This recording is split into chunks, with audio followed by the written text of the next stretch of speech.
e a mensagem que dele ouvimos e vos anunciamos é esta: Deus é luz, e nele não há treva alguma.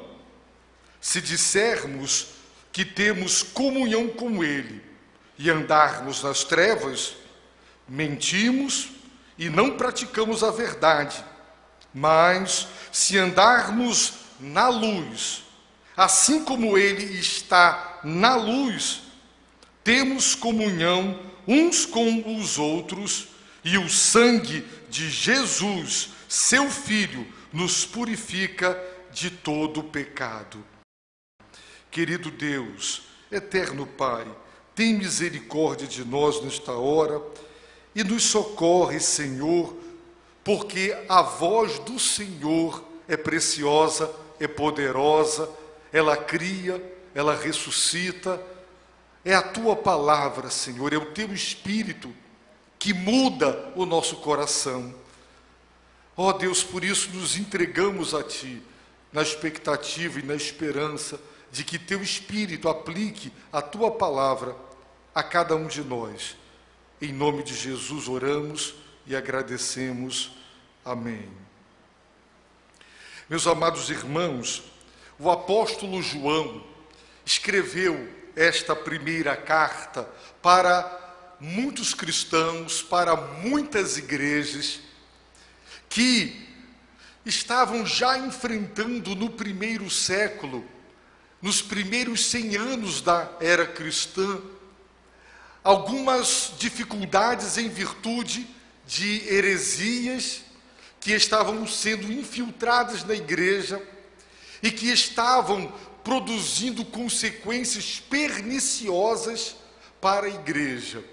Observem, quando a doutrina ela é errada, ela tem desdobramentos e consequências errados. Por exemplo, o abalo na fé e a perda da certeza da salvação e a posse da vida eterna foram uma das consequências que ocorreu na vida da igreja, em virtude de uma cristologia, uma doutrina errada a respeito da pessoa e da obra de Jesus Cristo.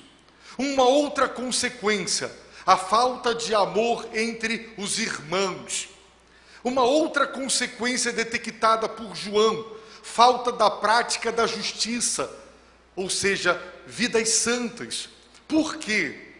Porque algumas pessoas haviam saído da igreja, porque elas nunca haviam sido salvas, mas elas continuavam exercendo influência no seio da igreja, ensinando que Jesus não era divino, ensinando que Cristo nunca foi humano, e dizendo que Jesus era uma pessoa e Cristo era outra pessoa.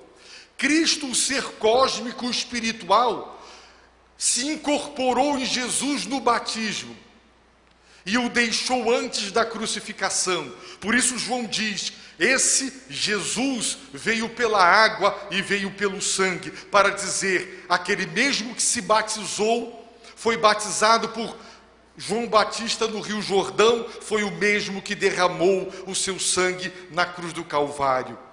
Portanto, eles negavam que Jesus era o Cristo, eles negavam que Jesus era o Filho de Deus.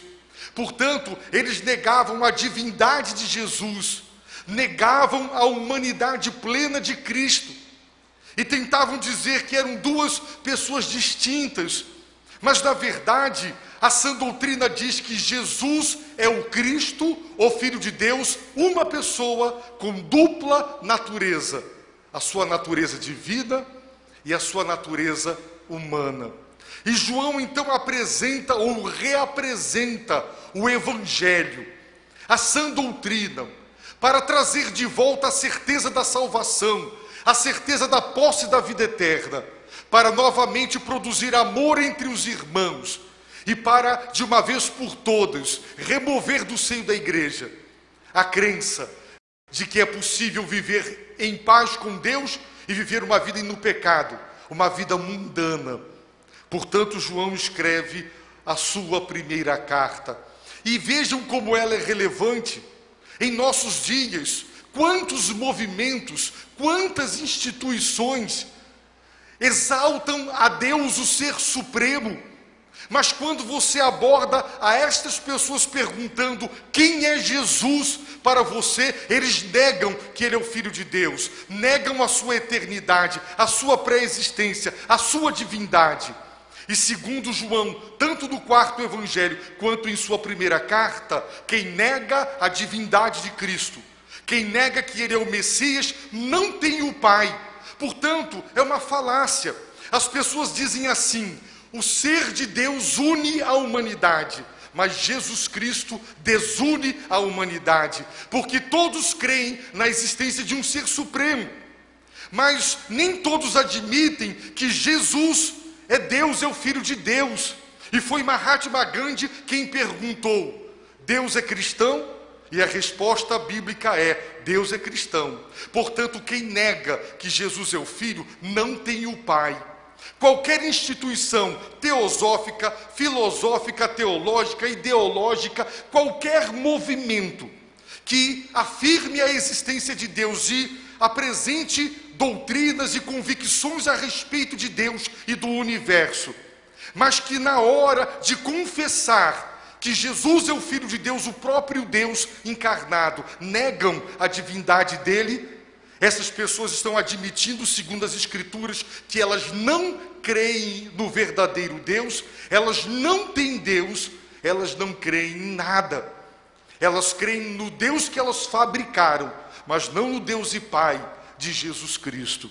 Portanto, o segredo não é perguntar: você crê em Deus? Porque Tiago diz que os demônios creem que Deus existe e estremecem. Não estamos em nenhuma vantagem em relação aos demônios.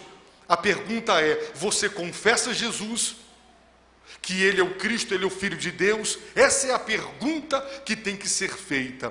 Por isso, João começa a sua primeira carta declarando que ele anunciava aquele que era desde o princípio, aqueles que ele ouviu, viu, aquele que ele contemplou e aquele que ele apalpou. A respeito de quem, João, você está falando? Ele diz: do verbo da vida, da palavra cujo conteúdo é a vida, da palavra que produz vida como resultado. E ele diz: a vida, ela se manifestou, ela foi manifestada, porque Deus enviou o seu Filho. E quando Jesus encarnou-se, a vida foi manifestada, a vida eterna foi manifestada. Nós a vimos, nós a ouvimos, nós a contemplamos e nós a apalpamos.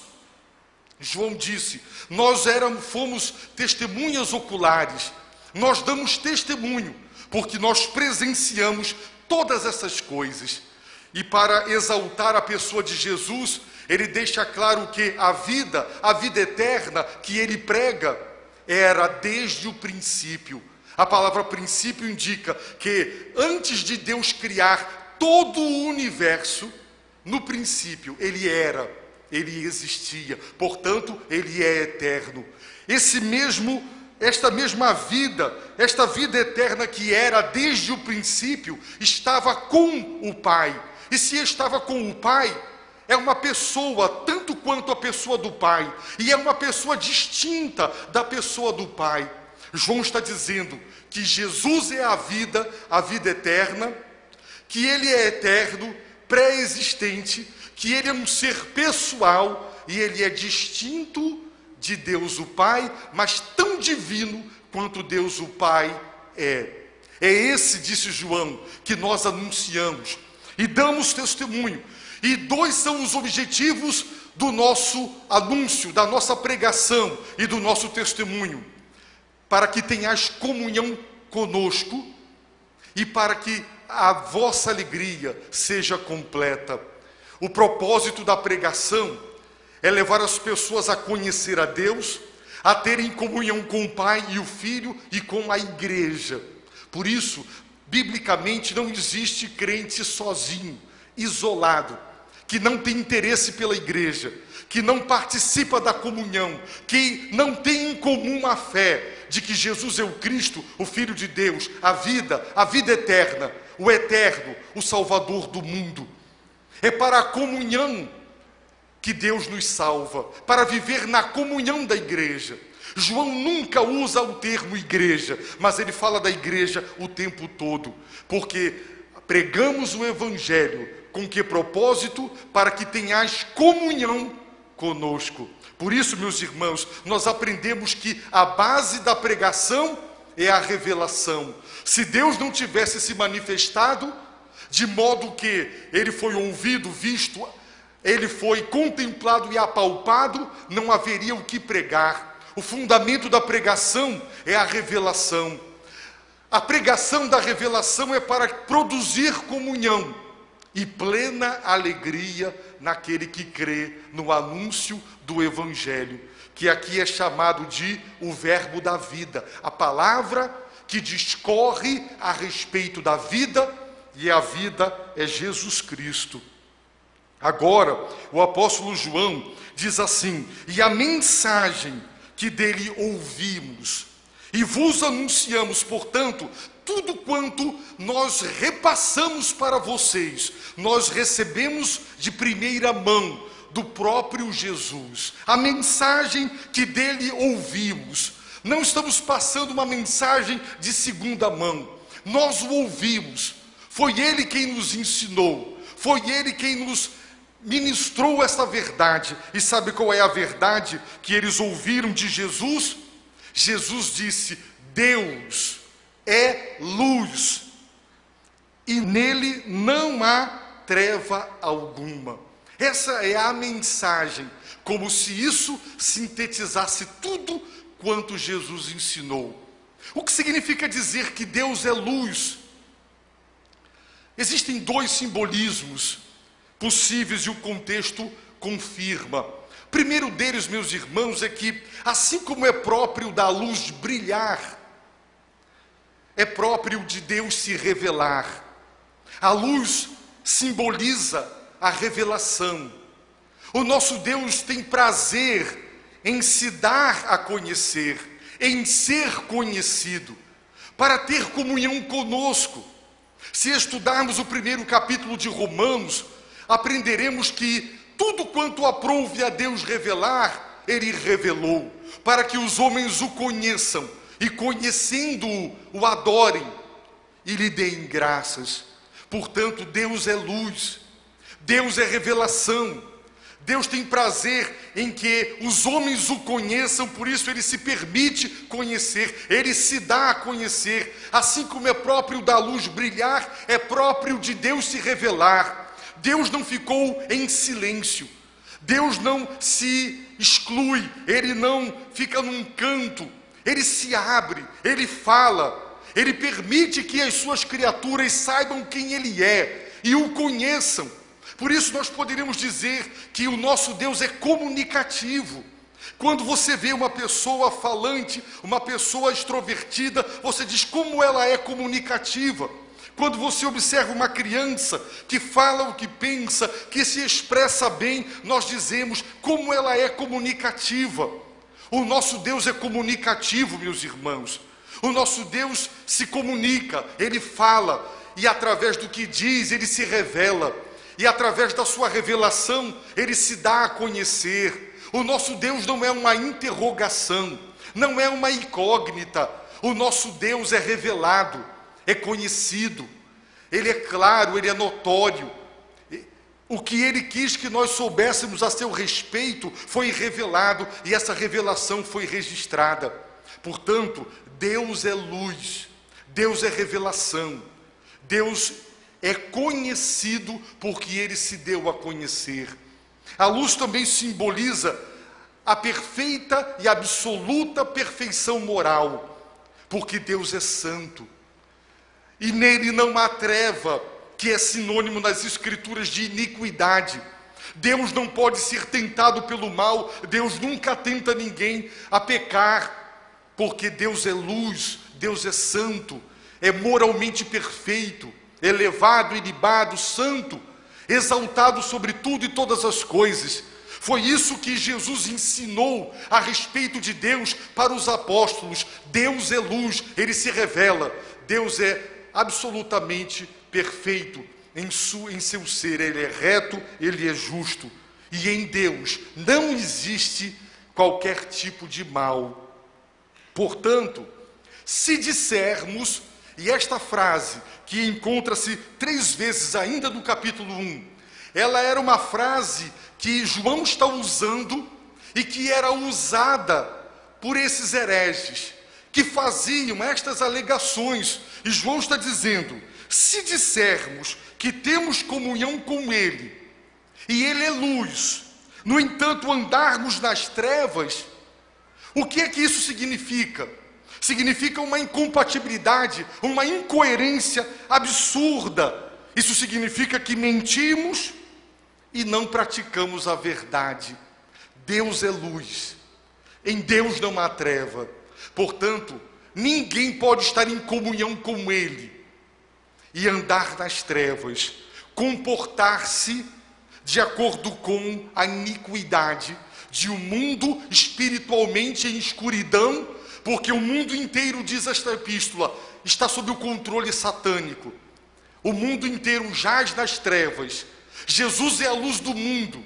Quem o segue não andará em trevas, terá a luz da vida. A sua palavra é lâmpada para os nossos pés. E, portanto, quem anda com a luz não cai no buraco, não pisa numa cobra, porque a luz resplandece nas trevas. Deus é luz, é moralmente perfeito. E quem vive em comunhão com Ele não pode andar em trevas. O erro que era cometido no passado continua sendo cometido hoje. As pessoas querem divorciar a fé da ética. Elas querem dizer que é possível ter religião, ter elevados conceitos sobre Deus, ser religioso aos domingos. No entanto, divorciam, separam, porque acham que é incompatível. E então têm uma vida, andam na luz, comportam-se, conduzem-se de acordo com os princípios morais das trevas, que caracteriza um mundo de pecado, um mundo de iniquidade. E João está dizendo: isso é absurdo. Ninguém pode ser coerente com uma declaração dessa. Se você diz que tem comunhão com Ele, e Ele é luz, você não pode andar em trevas. Você não pode estar em ambiente onde as trevas estão reinando, onde as pessoas estão a serviço do prazer pecaminoso, explorador, que instrumentaliza o ser humano para a sua própria satisfação. Você não pode participar de ambientes, de situações moralmente comprometidos e que vão de encontro com os princípios morais da palavra de Deus. É uma incoerência. Quem está em comunhão com a luz não anda nas trevas, anda na luz. Ora, se é próprio de Deus revelar-se, e se a luz aqui simboliza a revelação, andar na luz é andar de acordo com a revelação de Deus. Porque se Deus se auto-revelou, se Ele se deu a conhecer, se você sabe quem Ele é, como Ele é e o que Ele pensa, se você está em comunhão com Ele, você vai andar na luz, ou seja, de acordo com a sua revelação, de acordo com os princípios morais que Ele revelou. E quando nós estudamos os mandamentos de Deus, a sua lei moral, o que é que nós aprendemos? Que elas revelam a natureza de Deus. A lei moral de Deus expressa a vontade de Deus. A vontade de Deus revela a natureza de Deus. Portanto, os mandamentos morais de Deus revelam a própria natureza de Deus. Deus diz: seja santo, porque eu sou santo. Ele é justo, seja justo. Quem Deus é e o que Deus faz é a base para quem devemos ser e para o que devemos fazer. Por isso João está dizendo: isso é uma incoerência. Quem diz que tem comunhão com Deus, mas anda nas trevas, está mentindo. E o pior, está mentindo para si mesmo. Que mentira terrível! Eu posso contar ou você pode contar para si mesmo. Você dizer, eu estou aqui em comunhão com Deus e com a luz, e a partir de amanhã você andar nas trevas. Você não pode alegar que está com Deus. Você pensa que está com Deus, você pensa que Deus está com você, mas Ele não está, e nem você com Ele. Mentimos, diz João, e não praticamos a verdade. Jesus, no capítulo 3 do Evangelho, falou em praticar a verdade. É tão interessante este conceito bíblico joanino de praticar a justiça, de praticar a verdade. Por quê? Porque a verdade de Deus é para ser praticada. É Tiago quem nos diz que quem é um bom ouvinte da palavra, quem é um grande estudioso da palavra, mas não pratica a palavra, que tem prazer em ouvir e estudar, e muitas vezes com erudição, esta pessoa está se enganando, porque ela só ouve, mas ela não pratica a palavra de Deus é a verdade. Portanto, João está refutando essa ideia de que uma pessoa pode ser religiosa e ao mesmo tempo ter uma vida moral compatível com os valores de uma sociedade que se encontra em trevas, com valores morais de iniquidade, uma sociedade que rasgou os 10 mandamentos, que considera Deus uma pedra de tropeço. O movimento gay, as paradas gay, ouçam o que eles dizem e logo nós concluiremos que todas as suas alegações deixam claro que o Deus cristão, ele é a grande pedra de tropeço da humanidade. E o quanto antes a humanidade se livrar dele, melhor. Não é à toa que Jesus profetizou que no final dos tempos haverá grande ódio contra ele e contra aqueles que estiverem unidos a ele. Por quê? Porque as obras do mundo, elas são más. João capítulo 3, Jesus disse, quem é da luz se aproxima da luz, mas quem está em trevas se distancia da luz, porque a luz vai revelar a natureza má de suas obras, e as pessoas não querem ser reprovadas, nem repreendidas, elas querem continuar a praticar o que é errado, sem serem denunciadas. Jesus disse para os seus irmãos, o mundo não vos pode odiar, mas ele me odeia, porque eu denuncio que o que eles são e o que eles fazem é errado. E quem se coloca na posição de denunciador do erro e promotor da justiça, sempre será odiado.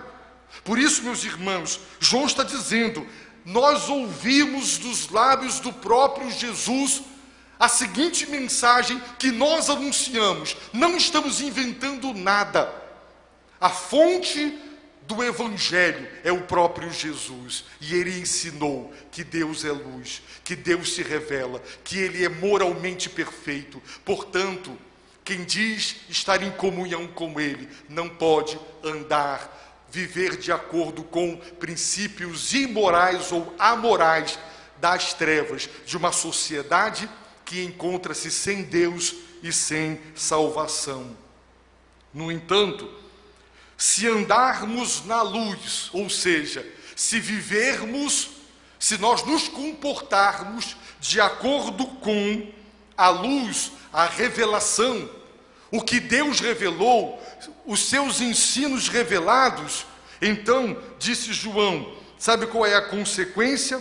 Temos comunhão uns com os outros. E isso simplesmente nos surpreende. Por quê? Porque nós deveríamos esperar que João dissesse, se andarmos na luz assim como ele está na luz, temos comunhão com Deus. Mas ele não diz isso. Ele diz, temos comunhão uns com os outros. Sabe por quê? Porque sempre que eu andar em trevas, além de eu não ter comunhão com Deus, eu não terei comunhão com as pessoas. Irmãos, Quando um casal se desentende, quando uma igreja se desentende, todo tipo de desentendimento que rompe a comunhão, a unidade do povo de Deus ou das pessoas, isso é uma evidência de que as pessoas não estão andando na luz, de acordo com a revelação de Deus, de acordo com as orientações que Deus revelou estão registradas. Eu tenho dito aos casais, antes de termos um problema conjugal, nós temos um problema espiritual, porque é a nossa rebeldia para com os mandamentos de Deus que fazem com que eu me torne dentro de casa uma pessoa intolerável, intragável, uma pessoa orgulhosa, prepotente, alguém que é criador de caso e de conflito e confusão. Quem anda na luz de acordo com a verdade de Deus está em comunhão com Deus e está em comunhão uns com os outros.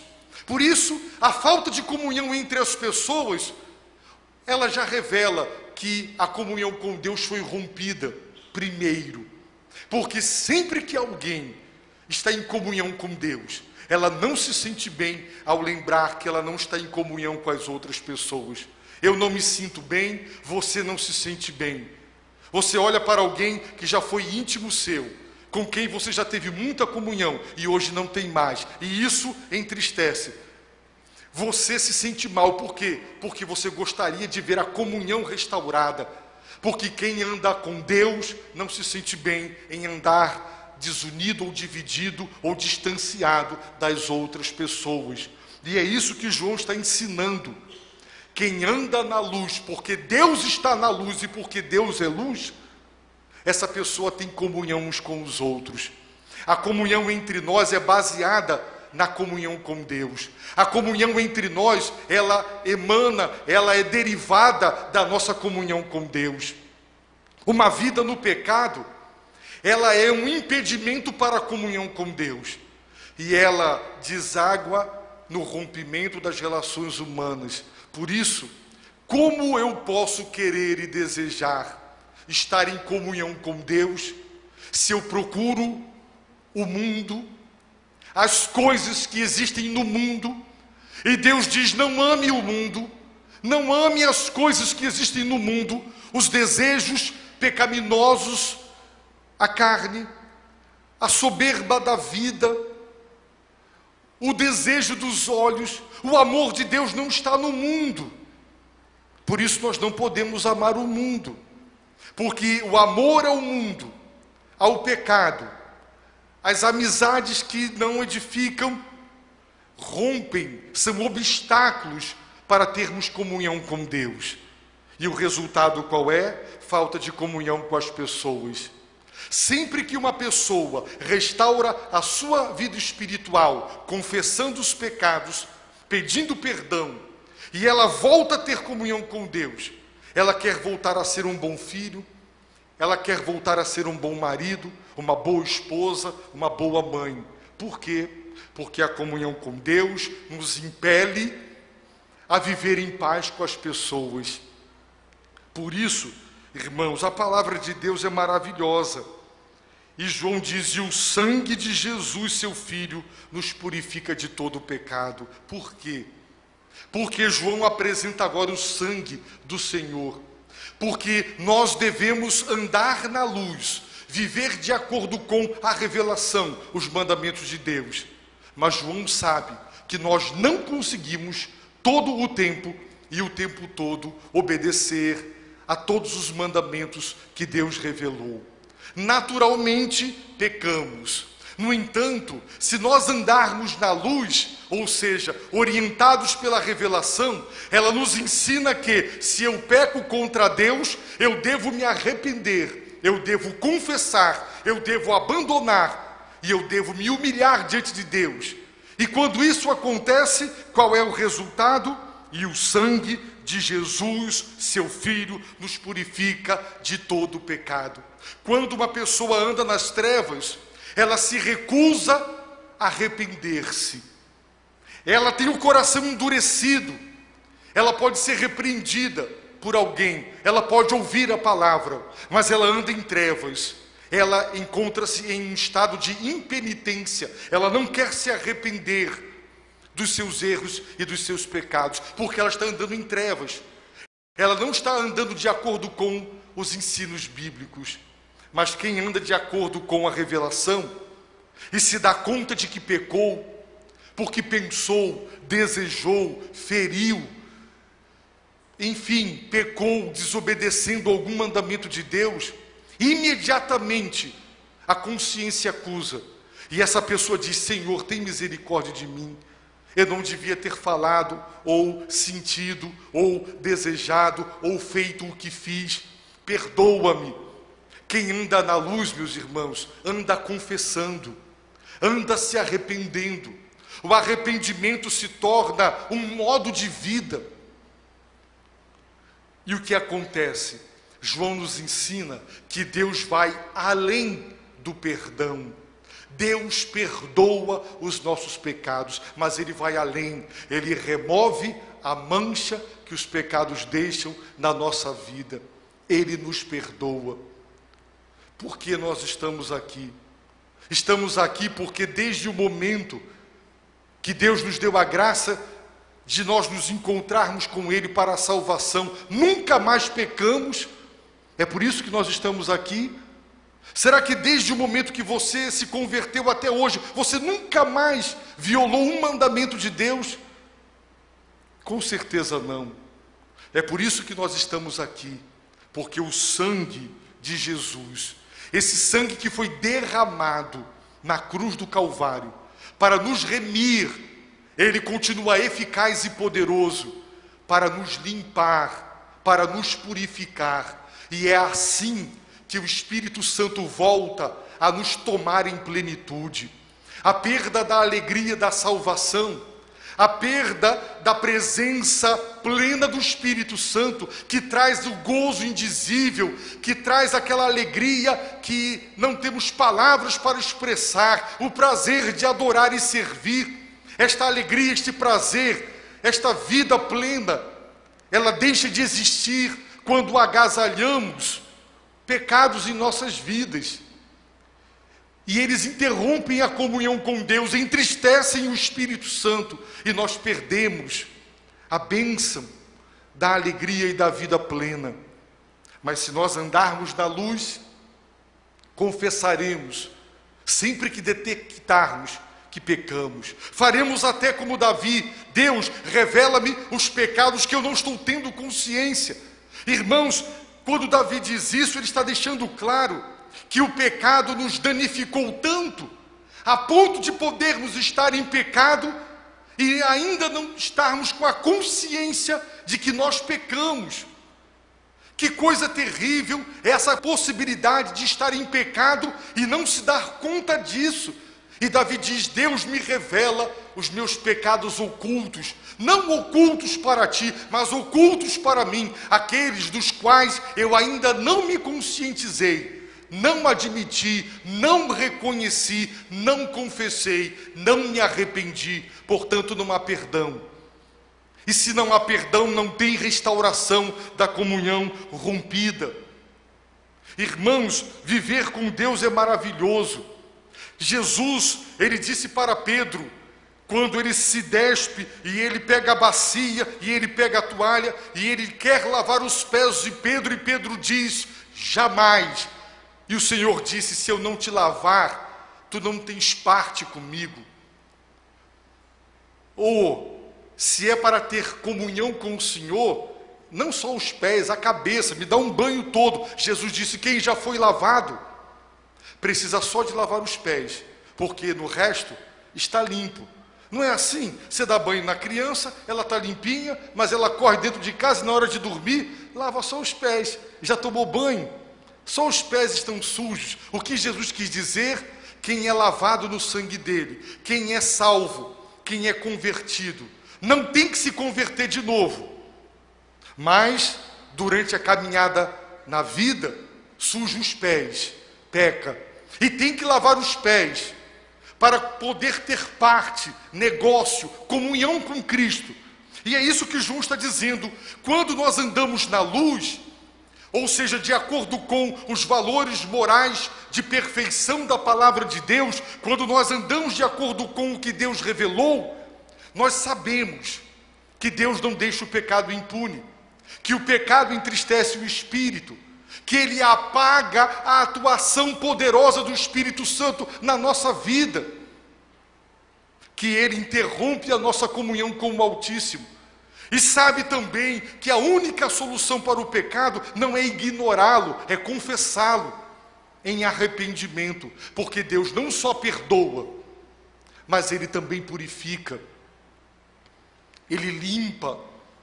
Essa obra de Deus é maravilhosa, Deus limpa. Já imaginou você ter rancor contra alguém e Deus te perdoa por você ter odiado, e Deus limpa seu coração do ódio, e você diz: como? Eu olho agora para esta pessoa e não sinto mais nenhum rancor, nada. O que é isso? Deus não só me perdoou, Deus me limpou, Deus me purificou, Deus tirou isso de mim. O sangue de Jesus tem poder. Sangue derramado é vida que foi entregue. A vida do Senhor não foi entregue à toa. Ela é eficaz, o sangue de Cristo é eficaz, tem poder, executa o querer de Deus. E se você confessar e pedir: Deus, me limpa dessa impureza, Deus, dá-me um olhar puro, Deus, dá-me mãos puras, Deus, me ajuda a ter pés que me conduzem para lugares que te glorificam, Deus perdoa, Deus purifica. Finalizando, João ouviu com seus próprios ouvidos, e os apóstolos também, Jesus ensinar uma verdade que se tornou central. Deus é luz, Deus se revela, Deus se comunica, Deus quer ser conhecido, Deus se dá a conhecer. Você quer conhecê-lo? Uma pessoa está falando com você e você está calado, você não quer ser conhecido, você não quer ter comunhão com ela. Deus se deu a conhecer. Então, estude esse conhecimento de Deus disponibilizado na revelação e aprenda quem Ele é e como Ele quer que você se relacione com Ele. E ande na luz, ande de acordo com essa luz, essa revelação, essa orientação clara dele. Então você estará sendo verdadeiro, você estará praticando a verdade, você viverá em comunhão com as outras pessoas, e você perceberá que, pela orientação da revelação, você todos os dias se arrependerá, confessará, será perdoado e purificado. Eu termino dizendo, o pastor Billy Graham, ele aconselha no seu livro sobre o Espírito Santo, que o segredo para viver cheio de fé e do Espírito Santo é chegar ao final do dia e fazer um exame sincero, acurado, de tudo que pensamos, falamos e fizemos.